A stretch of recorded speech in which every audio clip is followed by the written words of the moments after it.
Hey Eden, hey everyone at River City Live.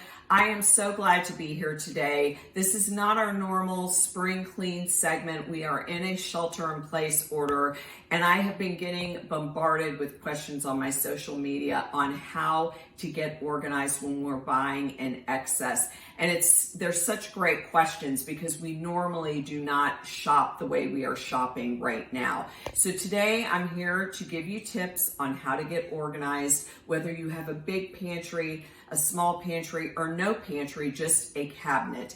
And the first thing I like to tell everybody to do is to sort. Sort like items. It saves time and it saves money. So sorting even something as simple as spice packets, taco sauce packets. How many times have you bought extra packets only to come home and find that you already own 4 or 5 of them? So this is great. It's divided and it slides in and off the shelf.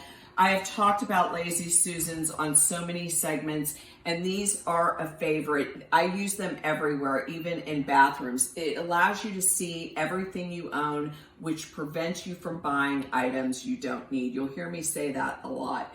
And another favorite is this expandable organizer, which is for canned goods. It steps up, so it allows you to see all the canned goods and items that you own.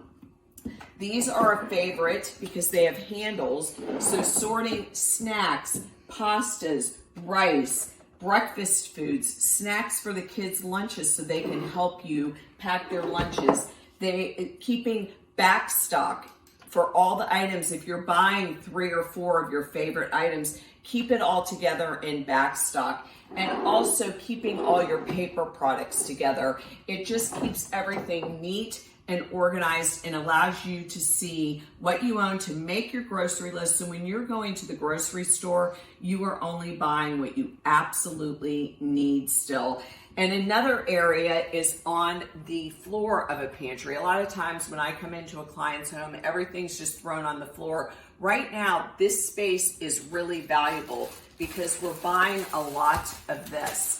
And these are already in plastic bags, so you can keep them on the ground without worrying they're gonna get dirty. Same with items like cups or soft drinks, bottled water. So utilize this space at the very bottom of your pantry.